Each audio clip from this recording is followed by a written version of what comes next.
மரியாயே வாழ்க. அன்பான மரியணைக்கான ஒரு யூடியூப் சேனல்களே, உங்கள் அனைவருக்கும் தேவனின் திருப்பெயரால் வாழ்த்துக்கள். மாதாவுடைய ஜெபமாலை பக்தி பற்றிய நெடுந்தொடரில் இருக்கின்றோம். மாதா ஜெபமாலை பக்திக்காக சொன்ன சின்ன சின்ன விஷயங்கள் எல்லாத்தையும் இந்த தொடரில் நம்ம பார்த்துட்ருக்கோம்.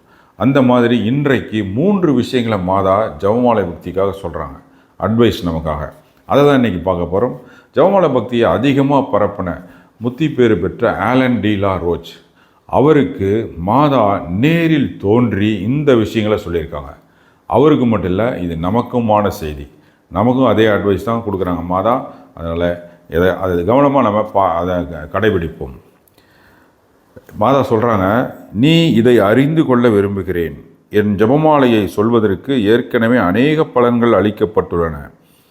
ஆயினும் ஒவ்வொரு 50 அருள்நிறை மந்திரங்களாலான 5 தேவ ரகசியங்களை கொண்ட ஜெபத்தையும் சாவான பாவமில்லாத நிலையில் பக்தியுடனும் முழங்காலிலிருந்தும் ஜபிப்பவர்களுக்கு இன்னும் அநேக பலன்களை அளிப்பேன்றாங்க மாதா. அப்போ ஜெபமாலை ஜபிக்கிறதுக்கு 3 கண்டிஷன் போடுறாங்க. முதல் கண்டிஷனுக்குள்ளே இன்னொன்று 3 விஷயங்கள் என்னென்னா, ஒன்று சாவான பாவம் இல்லாத நிலையில் இருக்க வேண்டும், பக்தியுடன் ஜெபமாலை ஜபிக்க வேண்டும், அதை முழங்காலிலிருந்து ஜபிக்க வேண்டும். இந்த 3 விஷயத்தையும் மாதா சொல்கிறாங்க. முழங்காலில் இருந்து ஜபிக்கிறத நம்ம நிறைய பேர் செய்கிறதில்ல, உட்காந்துட்டு தான் ஜபிக்கிறோம், கோயில்லையும் சரி வீட்லேயும் சரி. ஆனால் அதை மாதா விரும்புகிறாங்க, முழங்காலில் இருந்து ஜபிக்கிறத. பிரதர், நான் முழங்கால் இருக்க முடியாது, எனக்கு முழங்கால் வலி இருக்குது, இடுப்பு வலி இருக்குது அப்படின்றவங்களுக்கு கண்டிப்பாக மாதா எந்த பிரச்சனையும் செய்ய மாட்டாங்க. அவங்க உட்காந்துக்கிட்டோ அல்லது நடந்துக்கிட்டோ ஈவன் படுத்துக்கிட்டோ கூட ஜெபமாலை சொல்லலாம், அது தப்பே இல்லை. ஆனால் நல்ல நிலையில் இருக்கிற எல்லாரும் முழங்காலிலிருந்து ஜெபிப்பதை மாதா மிக மிக மிக விரும்புகிறார்கள்.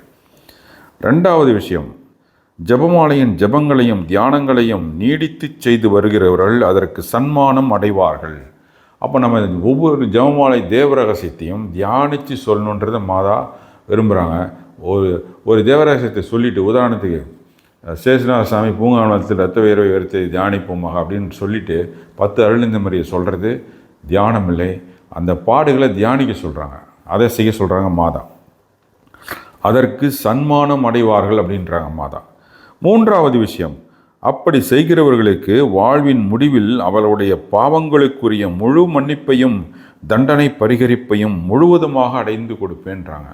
அப்போ இந்த தியான நிலையிலிருந்து ஜெபிக்கிறத மாதா ரொம்ப விரும்புகிறாங்க.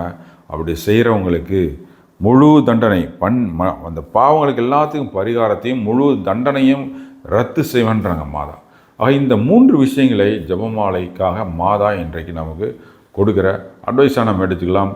இதை எடுத்து இதை பக்தியாக ஜெபிக்கணும், முழங்காலிலிருந்து ஜெபிக்கணும், பாவ நிலையில் இல்லாமல் இருந்து ஜெபிக்கணும், தியானத்தோடு ஜெபிக்கணும். இதெல்லாம் செய்கிறவங்களுக்கு எல்லா பாவங்களும் மன்னிக்கப்படும்ன்றாங்க. இந்த 3 நிலையிலேருந்து நம்ம செய்கிறோமான்றதை யோசிச்சுட்டு செய்யலைன்னா தயவு செய்து அதை கடைபிடிப்போம். அன்பானவர்களே, இந்த வீடியோவை எல்லாருக்கும் ஷேர் செய்து மாதாவின் தூதராக இருந்து இந்த ஜெபமாலை பக்தியை பரப்ப இந்த வீடியோவை ஒருத்தருக்காச்சும் நீங்கள் ஷேர் செய்து விடுங்கள். அதை மாதா மிகவும் விரும்புகிறார்கள், வேண்டுகிறார்கள். தேவதாயின் மாசற்ற இதயம் போற்றி வணங்கப்படுவதாக. தேவதாய் என்றென்றும் வாழ்த்தப்படுவார்களாக. நன்றி. மரியாயே வாழ்க.